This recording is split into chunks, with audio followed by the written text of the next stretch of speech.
This is my mum, Esther Kwaku. And this is my dad, Ebenezer Mante. And in 1984, this was me, Alfred Kwame Joe Mante, firstborn son of two Ghanaians, who travelled to the UK in the early 70s to make a better life for themselves. I was born and raised in East London, in the shadow of West Ham United as a young African. Sorry, a young black person. No, confused.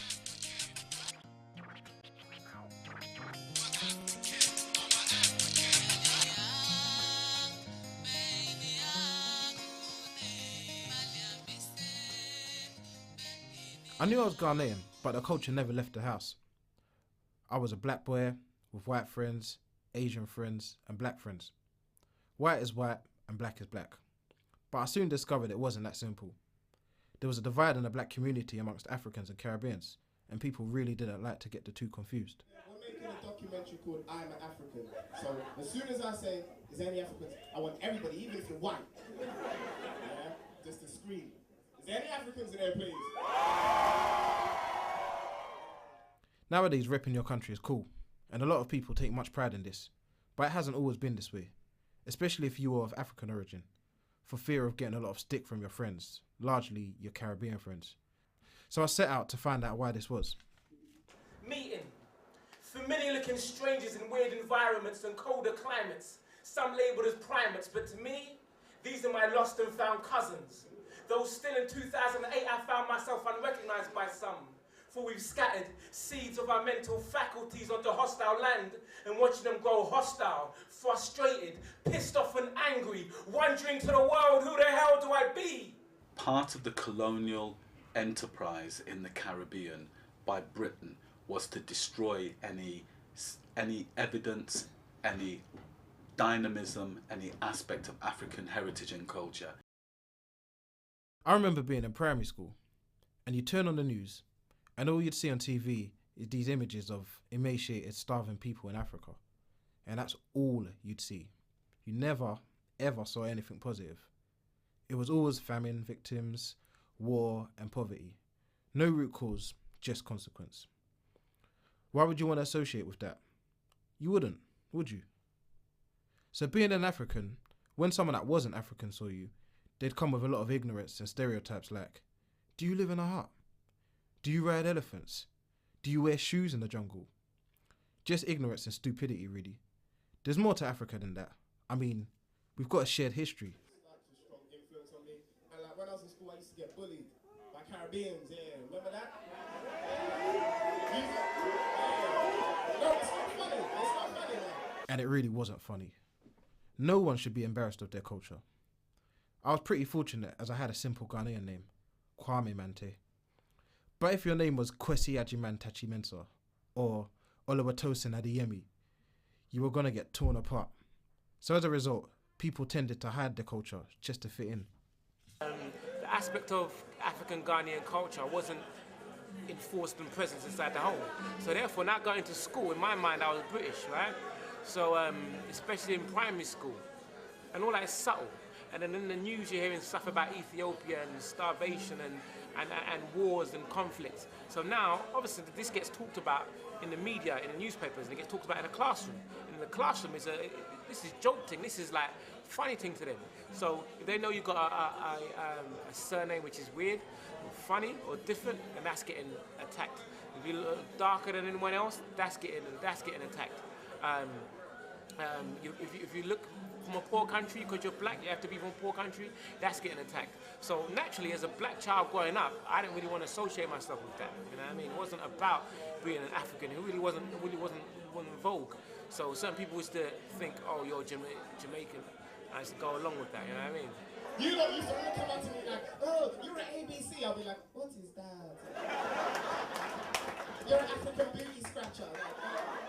When we look at that experience and then examine how that gets played out in Caribbean history in a form of Afrophobia, fear of Africa, it doesn't surprise me that 7, 8 generations on, you have young black people in Britain who come from a Caribbean background who have inherited this Afrophobia. In general, there's not a problem with being African. You get me? If you're African, you should be proud.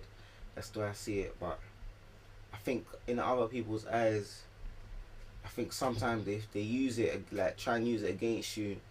Sometimes they try to take the mick out of Africans or whatever. They try to use it as an excuse, like he's African, or as a cuss, or like, you know what I mean? Are you African?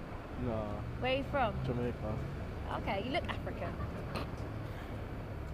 I don't like how Jamaicans feel I'm not African when they are African themselves. They all originated in Africa. But we need to place Afrophobia, fear of Africans, fear of Africa, alongside an Afrocentrism and a black nationalism that grew up alongside the fear of Africa. You can go back in Caribbean history and find points where Africans in the Caribbean, even in the context of slavery, have embraced their African heritage. There was a feeling of sometimes feeling like you were on the outside. But then I would say probably during the years of whilst I was at university, there was like the transition where everything kind of switched around, and then it was the prominence of being African and the proudness and everything. That's when it all really started to kick off. Do you think like more youth today are more like happy to say where they're from? They're more like proud. Yeah, definitely. Why do you think that is? People are a lot more open about where they're from, and they're not embarrassed anymore because everyone's acceptable. Yeah, I think they are. Most people are proud of where they're from, because as long as you're black, it's like you're from Africa. Well, they know about both cultures. So obviously, I mean, it enriches their knowledge. So they've got opportunity to go back home as well. Yeah. In the 20th century in particular, a real sense by Caribbean people, in particular people of Jamaica, to reclaim Africanness. And I'm thinking in particular of the Garvey movement in the early part of the 20th century. The Universal Negro Improvement Association, founded by Marcus Garvey, was a Jamaican who took that movement to America, took it to other parts of the world. And central to that was Africa for Africans, and that people in the diaspora, Jamaica, Britain, America, saw themselves fundamentally as Africans.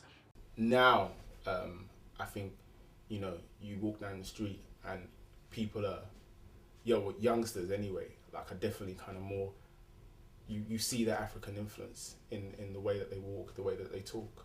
Even as a young African, I've still got like a lot of, how can I say, West Indian influences because of like my friends and the way we speak, to our slang, to the music we listen to. So, I mean, everything has been blended together. To me, like, I'm just proud to be African, you get me? Full stop.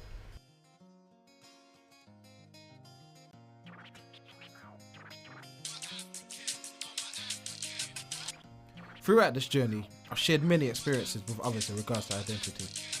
Growing up and becoming more aware of myself and my heritage, I found a renewed interest in my roots and culture. It seems more and more people now share this outlook, and it's becoming acceptable to be an African. I feel that a knowledge and understanding of my history is vital to who I am, who I was, and who I'll always be. A Ghanaian, an African in the UK. Me pese me katri, me pese me ka brofu, me a Ghana ni, a wo me a brochi.